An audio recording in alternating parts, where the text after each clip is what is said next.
Innal hamdalillah nahmaduhu wa nasta'inuhu wa nastaghfiruh wa na'udzu billahi min shururi anfusina wa min sayyiati a'malina man yahdihillahu fala mudilla lahu wa man yudlil fala hadiya lahu asyhadu an la ilaha illallah wahdahu la syarika lahu wa asyhadu anna Muhammadan 'abduhu wa rasuluh. Allahumma salli wa sallim wa barik ala 'abdika wa rasulika Muhammad wa ala alihi wa ashabihi wa man tabi'ahum bi ihsanin ila yaumiddin, amma ba'du. Alhamdulillah, ma'asyiral muslimin, jamaah pengajian rutin setiap malam Ahad, yang mudah-mudahan kita semua mendapatkan rahmat, taufik dan hidayah dari Allah Subhanahu wa taala. Tentunya kita senantiasa berusaha untuk memanjatkan puji syukur kepada Allah Subhanahu wa taala. Kita berusaha untuk memperbaiki ketakwaan kita kepada Allah Subhanahu wa taala, dan di antara usaha yang kita lakukan adalah kita mempelajari agama ini. Kita menuntut ilmu syar'i dalam rangka untuk memperbaiki diri kita. Dan disinilah kita berada di masjid ini. Mudah-mudahan duduknya kita di masjid ini kita laksanakan dengan ikhlas karena Allah Ta'ala, agar kita benar-benar mendapatkan pahala yang besar, dan mudah-mudahan Allah Ta'ala menjadikan hal ini bermanfaat bagi kita, dan mudah-mudahan Allah Ta'ala memberikan taufik untuk kita mengamalkan ilmu yang Allah berikan, dan juga tidak lupa mudah-mudahan Allah Ta'ala memberikan keistiqomahan kepada kita semua. Amin ya rabbal alamin.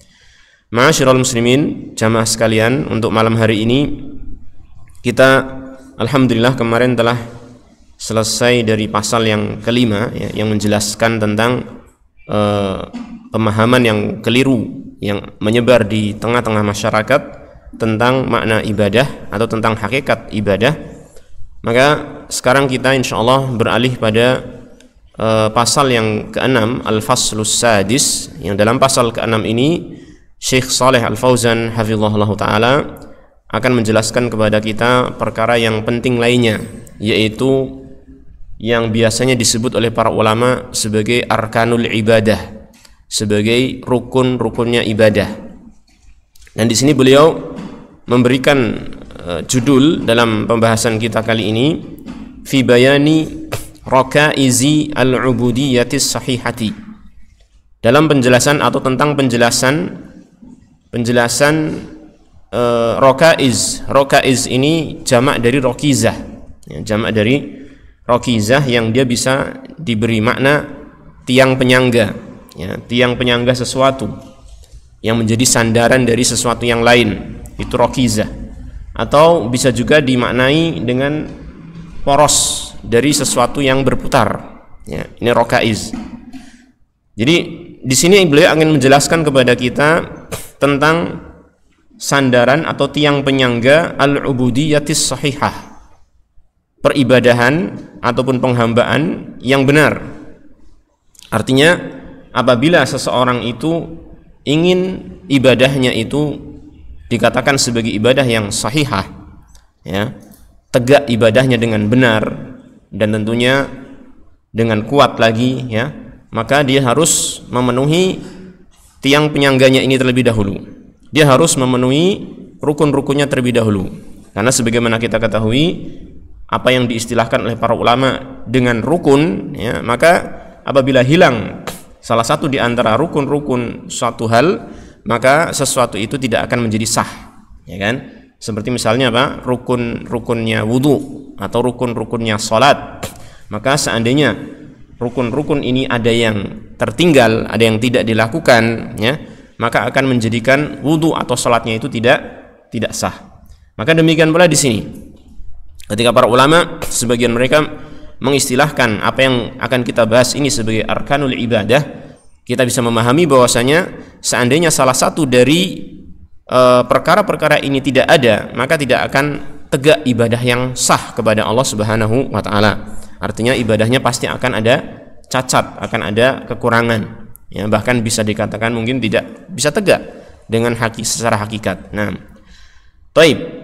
Beliau kemudian mengatakan, mulai menjelaskan hal ini, innal ibadata tartakizu ala thalathi rakaiza. Bahwasanya ibadah itu terpusat atau bersandar, ya, bertopang kepada 3 tiang penyangga, ya. Jadi ibadah ini memiliki tiang penyangga, jumlahnya berapa tadi? 3. Memiliki rukun, jumlahnya berapa? 3. Apa saja 3 hal tersebut? Hiya al-hubbu wal khawfu war raja'u. Dia adalah rasa cinta, rasa harap, rasa takut, al-khawf, rasa takut, dan roja, yaitu rasa harap. Ya. Ini maksudnya adalah apabila seseorang dalam dirinya, ya, terhadap Allah Ta'ala memiliki 3 hal ini. Dia memiliki cinta kepada Allah, dia memiliki rasa takut kepada Allah, dia memiliki rasa harap kepada Allah, maka bisa dipastikan dia pasti akan apa? Menegakkan ibadah kepada Allah Subhanahu wa ta'ala. Kalau seseorang tidak memiliki rasa cinta kepada Allah, maka tidak akan mungkin dia beribadah kepada Allah Subhanahu wa ta'ala. Karena ibadah itu bahkan dia merupakan rukun yang paling penting, yaitu cinta ini, cinta kepada Allah Subhanahu wa taala, ya. Ya, jadi ibadah itu kan penghambaan, menghambakan diri kepada zat yang diibadahi, dan dia tidak akan bisa terwujud kecuali dengan adanya kecintaan terhadap zat yang diibadahi.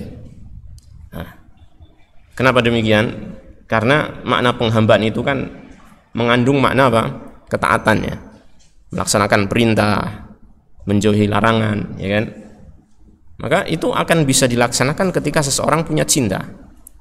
Orang yang misalnya kita berikan contoh gambaran saja, seorang yang kita berbicara tentang cinta yang ada di antara manusia. Ketika seorang mencintai pasangannya, suami atau istri gitu ya, dengan kecintaan yang sangat besar, maka tentunya apa saja yang diinginkan oleh pasangannya kemungkinan besar dituruti atau tidak? Dituruti. Karena apa? Dia memiliki rasa cinta. Sehingga cinta ini merupakan perkara yang sangat penting untuk menggerakkan seseorang itu melaksanakan perintah ataupun menjauhi larangan. Nah, sehingga sebagian para ulama, atau bahkan mungkin kita katakan semua, ya, ulama yang mu'tabarin, mereka mengatakan bahwasanya ibadah itu, ya, porosnya ada dalam hal cinta dan kerendahan diri, sebagaimana nanti akan dibawakan nukilan dari Ibnu Qayyim rahimahullah taala dalam nuniyahnya yang di sini nanti insyaallah. Jadi ibadah itu akan tegak, ya, dengan 2 kutub atau 2 poros, yaitu apa? Cinta dan merendahkan diri kepada Allah Subhanahu wa taala. Mencintai Allah dan merendahkan diri kepada Allah Subhanahu wa taala. Nah, demikian pula al-khauf dan roja, rasa takut dan rasa harap. Maka ini tentu akan muncul, ya kan, ketika seseorang benar-benar mencintai Allah Subhanahu wa taala. Ketika dia mencintai Allah taala, pasti dia akan merasa takut perkara-perkara yang membuat Allah murka, ya kan? Dan ketika dia mencintai Allah dengan sesungguhnya, dia pasti akan mengharap kebaikan-kebaikan dari Allah Subhanahu wa taala, mengharap ridhonya Allah Subhanahu wa taala, kan demikian. Sehingga 3 hal ini adalah 3 hal yang harus senantiasa ada pada diri seseorang ketika dia ingin membangun ibadahnya kepada Allah Subhanahu wa taala. Nah, lalu kemudian beliau mengatakan fal hubbu ma'adz-dzulli wal khaufu ma'ar raja la budda fil ibadati min ijtima'i hadhihi al-umur. Maka beliau menegaskan bahwasanya rasa cinta yang disertai dengan rasa merendahkan diri kepada zat yang dia cintai, demikian pula rasa takut beserta dengan rasa harap, ya, la budda fil ibadati min ijtima'i hadhil umur. Maka mau tidak mau di dalam ibadah itu harus terkumpul perkara-perkara ini, ya. Jadi mencintai Allah, takut kepada Allah, berharap kepada Allah, 3 hal ini, ya, harus terpenuhi, harus terkumpul ketika seseorang benar-benar ingin membangun ibadahnya kepada Allah taala. Dari sini ma'asyiral muslimin rahimani wa rahimakumullah, maka kuat dan lemahnya ibadah seseorang nantinya, ya kan, itu terpengaruh dengan seberapa kuat 3 hal ini pada dirinya. Ya. Saya ulangi lagi, kuat dan lemahnya ibadah seseorang kepada Allah Ta'ala, ya, itu terpengaruh besar dengan apa? Kuat lemahnya tiga hal ini pada dirinya kepada Allah Ta'ala.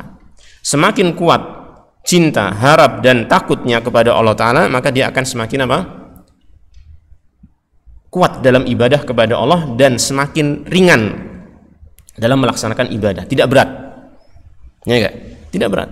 Seorang suami misalnya, ya, yang dia sangat cinta kepada istrinya. Kalau istrinya minta barang yang mahal, kira-kira berat nggak untuk memenuhinya? Dia cinta banget, sangat cinta banget. Kayaknya nggak ada yang mengalahkan cintanya kepada dia, ya kan? Dan dia mampu untuk mewujudkan permintaan dia. Ya, barang yang besar, barang yang harganya mahal, berat nggak rasanya kira-kira?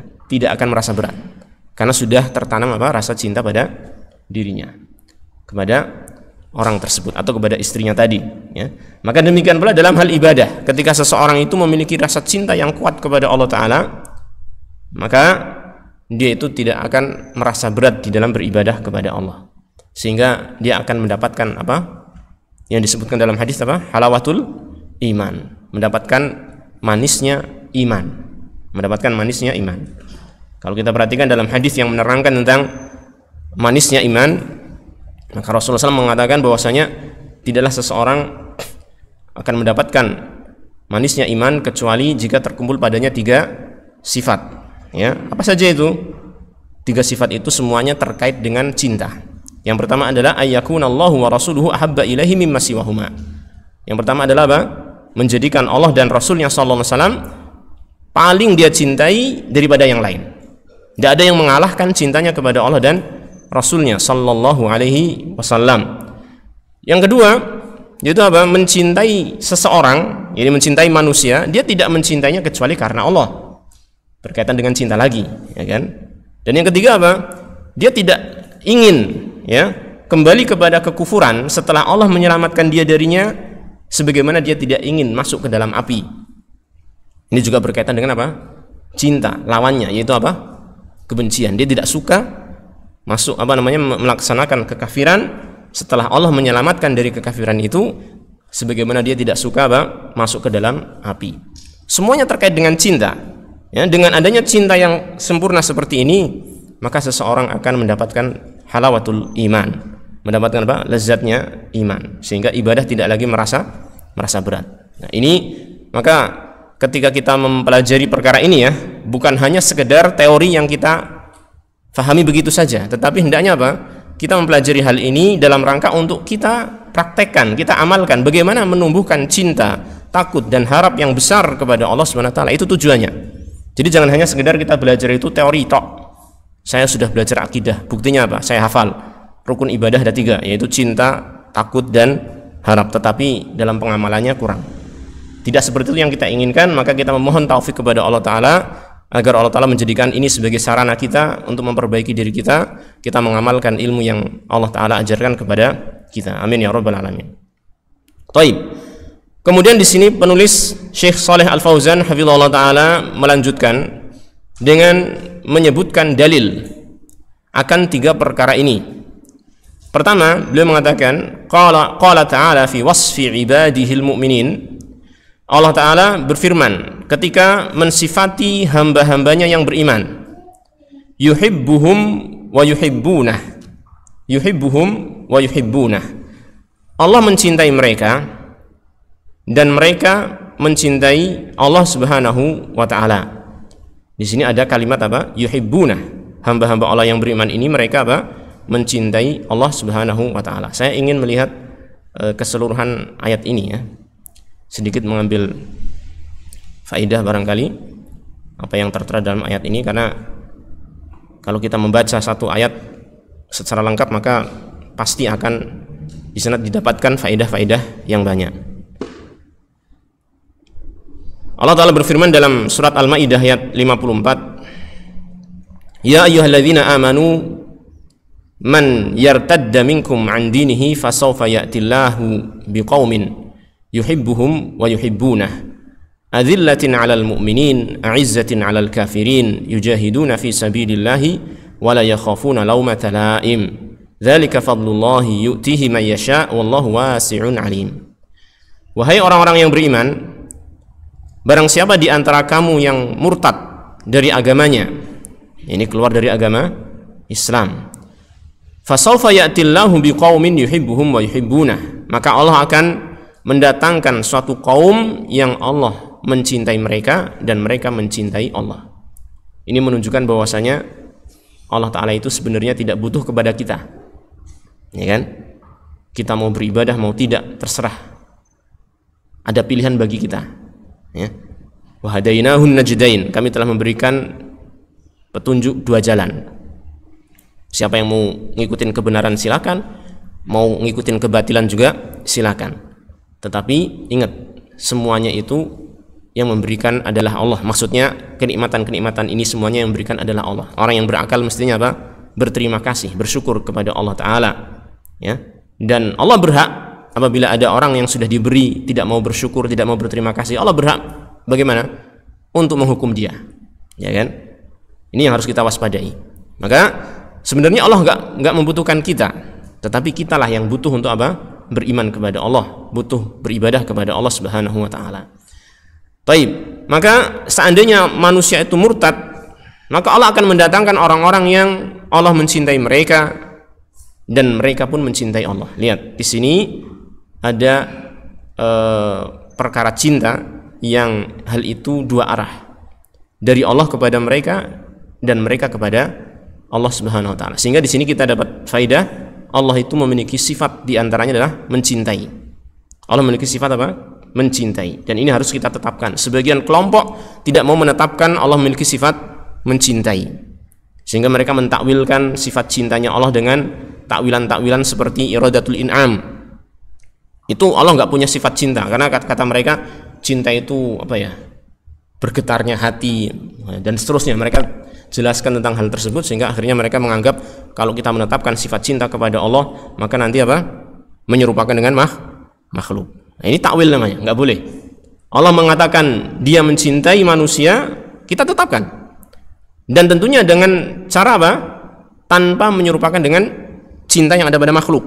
Ya, kalau cinta pada makhluk itu ada perasaan, ada syahwat, maka Allah Ta'ala tidak boleh kita sifati seperti halnya sifat manusia. Cinta yang sempurna, cinta yang penuh dengan keindahan, tidak ada kekurangan padanya.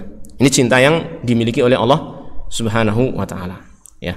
Jadi Allah mencintai mereka dan mereka pun mencintai Allah. Lihat, siapa yang mencintai Allah? Mereka siapa ini? Orang-orang yang beriman, orang-orang yang beribadah kepada Allah Subhanahu wa taala. Mereka mencintai Allah Subhanahu wa taala. Nah, sehingga cinta itu memang harus wujud, harus nyata, harus ada pada diri orang-orang yang dia mengaku ini mencintai atau beribadah dan beriman kepada Allah Subhanahu wa taala. Lalu kalau kita baca lagi ayat ini, maka di situ ada disebutkan tentang bukti cinta.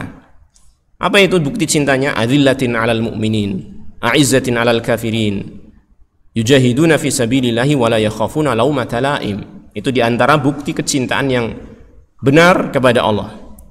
Yaitu apa? Mereka itu orang-orang yang ini bersikap lemah lembut terhadap orang-orang yang beriman, bersikap keras terhadap orang-orang yang kafir.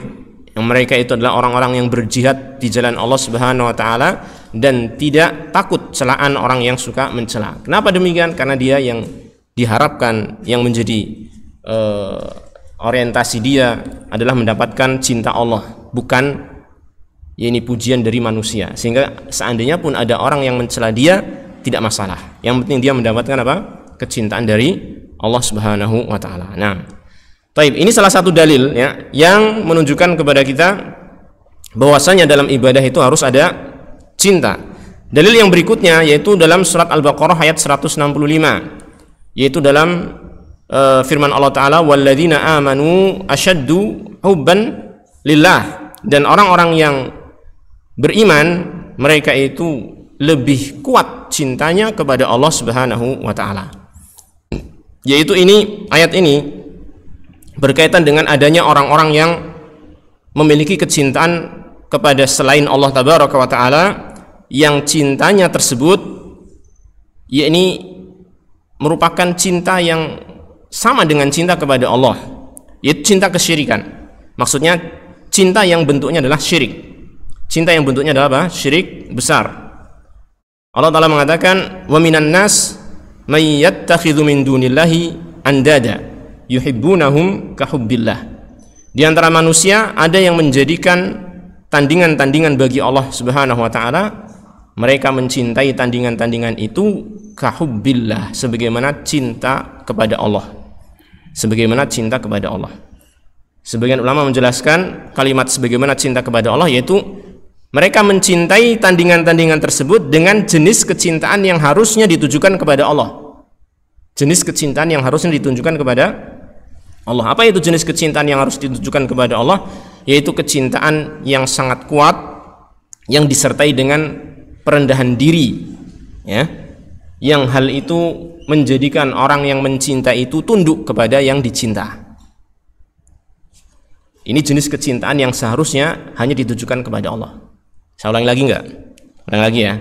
Jadi sebagian ulama mengatakan yuhibbunahum kahubbillah, mereka mencintai tandingan-tandingan itu sebagaimana kecintaan kepada Allah. Ada yang mengatakan ini maknanya adalah sebagaimana jenis kecintaan yang seharusnya ditujukan hanya kepada Allah. Yaitu apa?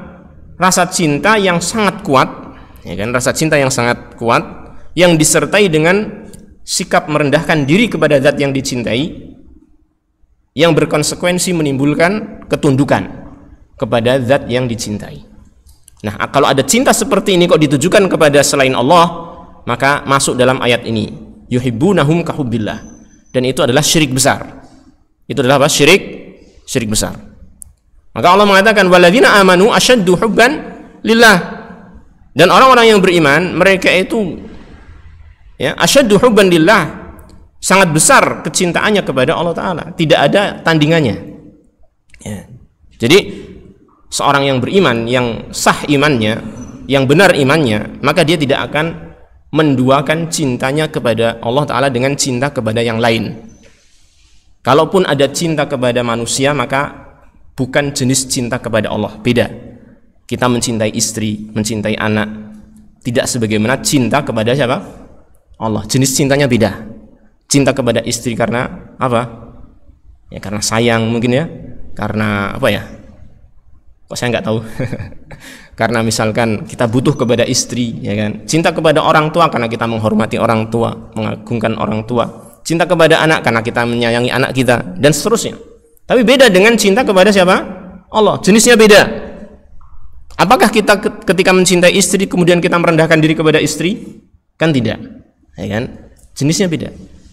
Nah, maka orang-orang yang beriman itu mencintai Allah Ta'ala asyaddu hubban lillah, paling besar cintanya kepada Allah, ya. Tidak ada cinta yang mereka miliki kepada selain Allah yang disamakan dengan cintanya kepada Allah Subhanahu wa Ta'ala. Nah, ini menunjukkan bahwasanya, ya, ayat ini menunjukkan bahwasanya apa? Orang yang ingin beribadah kepada Allah, ingin menegakkan ibadah kepada Allah Subhanahu wa Ta'ala, mau tidak mau dia harus mewujudkan apa? Mahabbah, cinta kepada Allah Subhanahu wa Ta'ala. Jelas ya, ini dalil yang untuk rukun yang pertama, yaitu al-hubb. Kemudian dalil untuk rasa takut dan harap. Wa qala fi wasfi rusulihi wa anbiya'ihi, dan Allah Ta'ala berfirman ketika mensifati tentang para rasulnya dan para nabinya alaihi wassalatu wassalam. Allah berfirman di antara sifat para nabi dan rasul alaihi wassalatu wassalam, innahum kanu yusari'una fil khairat wa yad'unana raghaban wa rahaba wa kanu lana khashi'in. Kata Allah Ta'ala, sesungguhnya mereka, siapa ini? Ya ini tadi, ya, siapa? Para rasul dan para nabi alaihi wassalatu wassalam. Sesungguhnya mereka kanu yusari'una fil khairat, mereka dulu ketika masih di dunia, ya kan, yusari'una fil khairat, bergegas, bersegera di dalam kebaikan-kebaikan. Kira-kira kenapa? Karena mereka memiliki rasa cinta yang kuat, ya kan? Tapi di sini ayat ini bukan untuk dalil tentang masalah cinta, ya. Tapi saya hanya mengisyaratkan saja kenapa mereka kok bisa bergegas melaksanakan kebaikan, Karena mereka saking cintanya kepada Allah Ta'ala, sehingga tidak mau ketinggalan, ya, tidak mau menunda-nunda ketika ada perintah dari Allah SWT, tidak mau tetap berada di perkara yang buruk ketika Allah melarangnya. Ini para nabi dan rasul alaihi wassalam, karena saking cintanya mereka kepada Allah Ta'ala. Kemudian Allah mengatakan wa yad'unana, dan mereka berdoa kepada kami. Berdoa di sini memiliki dua makna. Bisa doa meminta, ini yang disebut dengan doa masalah. Bisa doa yang bermakna ibadah secara umum. Demikian para ulama menjelaskan tentang kata doa ketika ada dalam Al-Quran ataupun hadis. Doa itu ada dua makna, doa masalah dan doa ibadah, ya, doa yang bentuknya permintaan hajat kebutuhan kita, atau doa yang dia adalah hakikatnya adalah ibadah itu sendiri. Karena ibadah itu ketika seseorang melaksanakan ibadah, sebenarnya dia sedang apa? Berharap, meminta apa? Pahala dari Allah, ya kan? Dia meminta agar diselamatkan dari siksaannya, kan gitu kan? Sehingga ketika orang beribadah, sama artinya dia sedang berdoa, ya. Taib. Baiklah, kita artikan saja ini mereka beribadah, karena ini lebih luas cakupannya, termasuk juga doa, minta, gitu ya. Dan mereka para nabi dan rasul alaihi wassalatu wassalam berdoa, beribadah kepada kami raghaban wa rahaba. Ini kalau dalam bahasa Arab mansub, kira-kira kenapa ya? Yang belajar bahasa Arab ada enggak? Taib. Ini mansub karena apa? Sebagai hal. Sebagai hal. Ini dia menjelaskan tentang keadaan mereka ketika beribadah. Ini ibadahnya itu dalam keadaan raghaba wa rahaba. Dalam keadaan raghaba wa rahaba. Raghaba, apa maknanya raghaba? Yaitu berharap. Rahaba yaitu merasa takut. Sehingga ibadahnya para nabi dan rasul alaihi wassalatu wassalam, penggeraknya adalah cinta tadi, yang tadi kita katakan innahum kanu yusari'una fil khairat. Kenapa? Karena cinta, ya kan?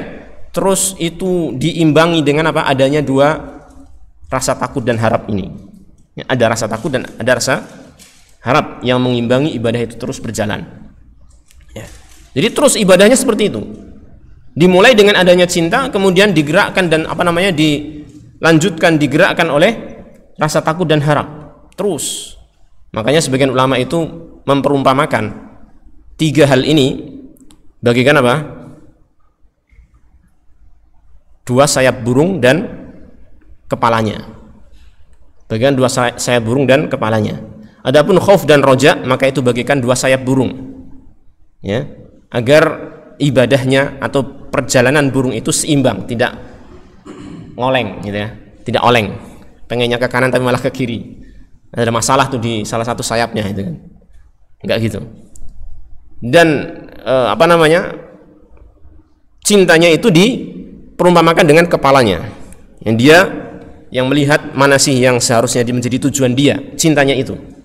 Ini perumpamaan para ulama terhadap tiga rukun ini. Jadi rasa cinta itu diperumpamakan dengan kepalanya, yang dia itu menentukan mana yang akan dia tuju, gitu kan, sasarannya mana, gitu kan, dia mau kemana, itu cinta.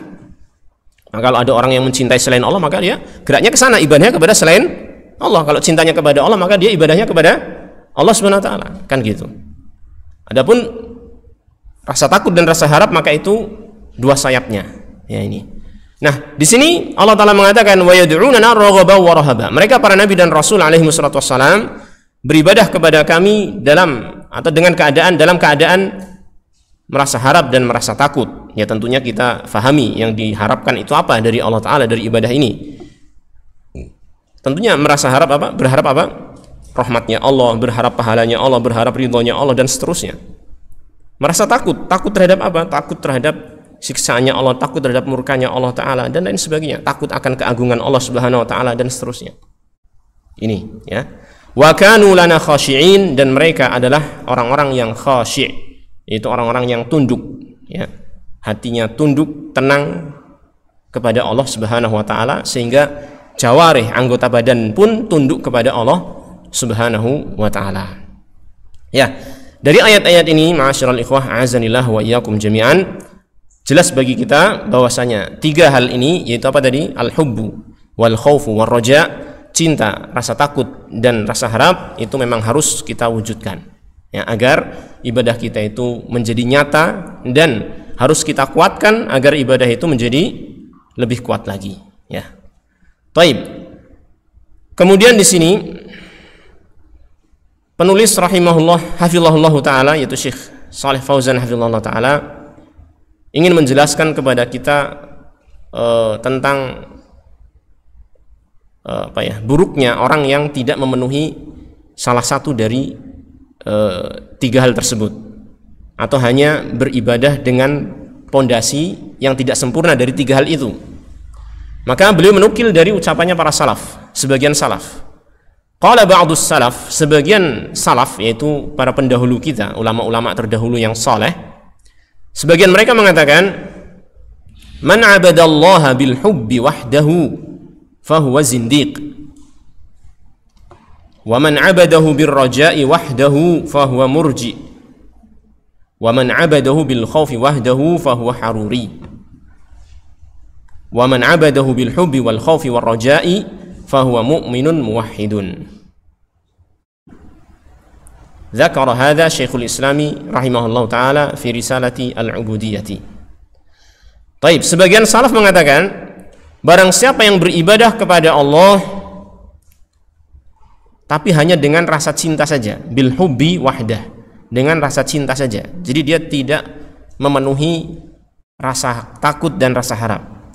Yang penting cinta kepada Allah. Saya enggak takut kepada neraka, ya Allah, saya ibadah kepada Engkau bukan karena takut kepada neraka, bukan pula karena mengharap surga, tetapi saya ibadah kepada Engkau karena cinta kepada Engkau. Betul enggak yang seperti ini?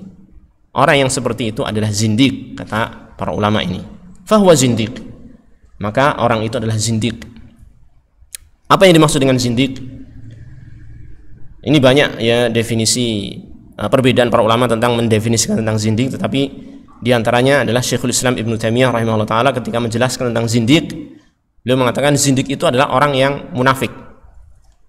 Ya, zindiq itu adalah orang yang munafik, yang dia menyembunyikan kekafiran dan menampakkan keislaman. Itu zindiq. Sebagian ulama ada yang mengatakan zindiq itu lebih khusus dari munafik. Munafik itu ketika dia itu betul-betul nggak kelihatan kemunafikannya. Dia menampakkan Islam, menyembunyikan kekafiran, tetapi nggak nampak kalau dia itu nggak pernah muncul atau belum nampak padanya ini bukti-bukti kemunafikan, maka dia masih dikatakan munafik. Tapi ketika sudah muncul bukti-bukti kemunafikan, nampak jelas, oh itu memusuhi Islam, ya. Padahal dia juga menampakkan Islam, tapi kok memusuhi Islam, maka orang ini adalah apa? Zindiq. Ini sebagian ulama mengatakan seperti itu. Ala kulli hal, zindiq itu adalah sifat yang sangat buruk, ya. Sifat yang buruk menunjukkan ini keburukan hati seseorang. Ya, di sini dikatakan orang yang beribadah kepada Allah Taala dengan cinta saja, maka dia itu zindiq. Nggak benar dia, nggak mungkin, ya kan? Kenapa?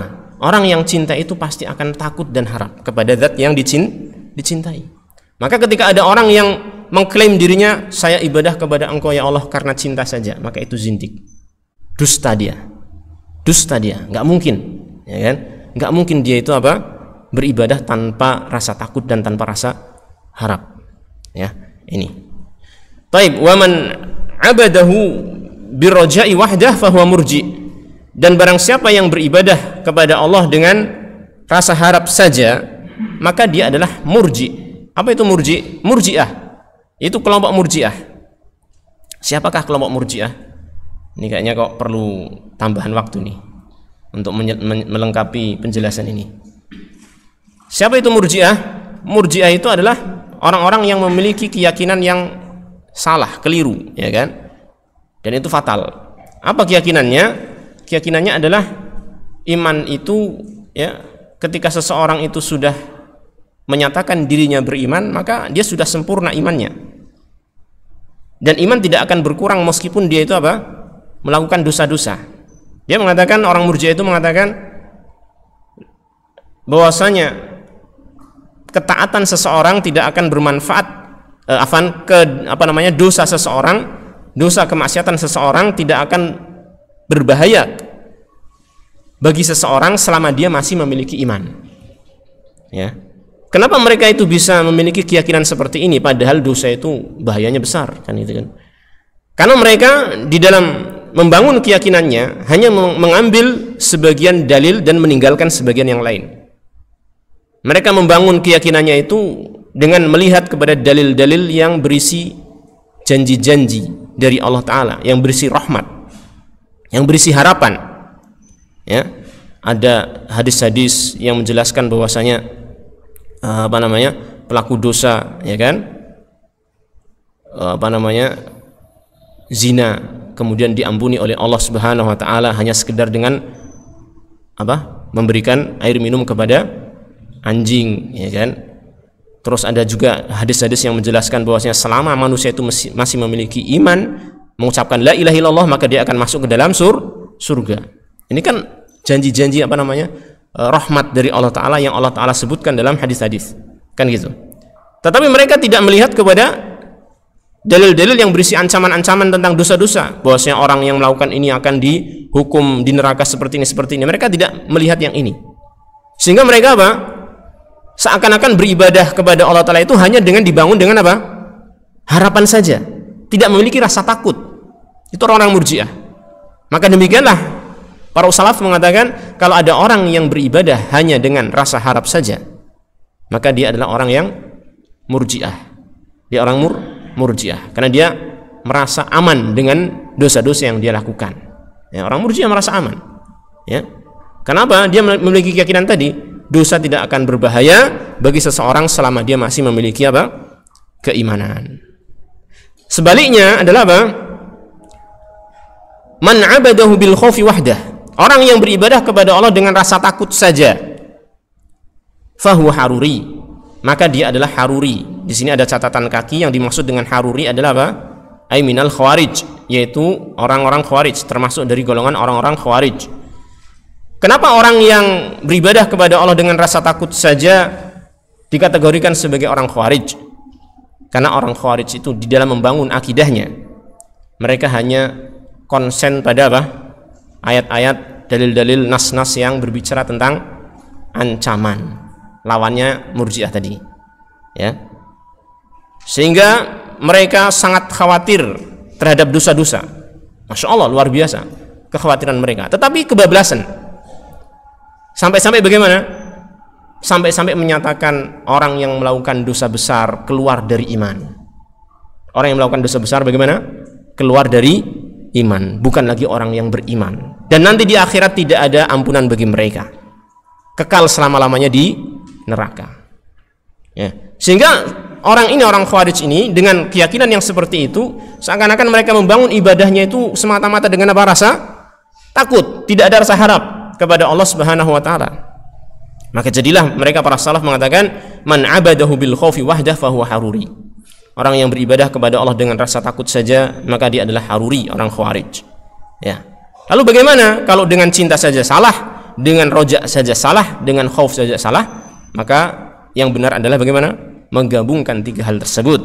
Maka mereka para salaf mengatakan, wa man 'abadahu bil hubbi wal khaufi war roja'i fahuwa mu'minun muwahhidun. Maka barang siapa yang beribadah kepada Allah dengan cinta, takut dan harap kepada Allah Ta'ala, itulah orang yang beriman, itulah orang yang bertauhid. Ya, ini ya, jelas ya. Jadi orang yang beriman, orang yang bertauhid, dalam ibadahnya dia harus menggabungkan tiga hal ini, cinta, takut dan harap. Dzakara hadza Syekhul Islam, hal ini disebutkan oleh Syekhul Islam yaitu Ibnu Taimiyah rahimahullah taala fi Risalatil Ubudiyah, dalam risalah beliau yang judulnya adalah Al-Ubudiyah, yang menjelaskan tentang bagaimana penghambaan atau peribadahan yang seharusnya diwujudkan oleh seorang manusia kepada Allah Subhanahu wa taala. Demikian ma'asyiral muslimin jamaah rahimani wa rahimakumullah. Sampai di sini alhamdulillah bisa kita selesaikan ucapan dari sebagian salaf ini. Nanti insyaallah kita lanjut pada pertemuan yang akan datang insyaallah taala. Untuk sementara kita cukupkan sampai di sini. Kita akhiri wasallallahu wasallam ala nabiyyina Muhammad wa ala alihi wa sahbihi ajma'in walhamdulillahi rabbil alamin.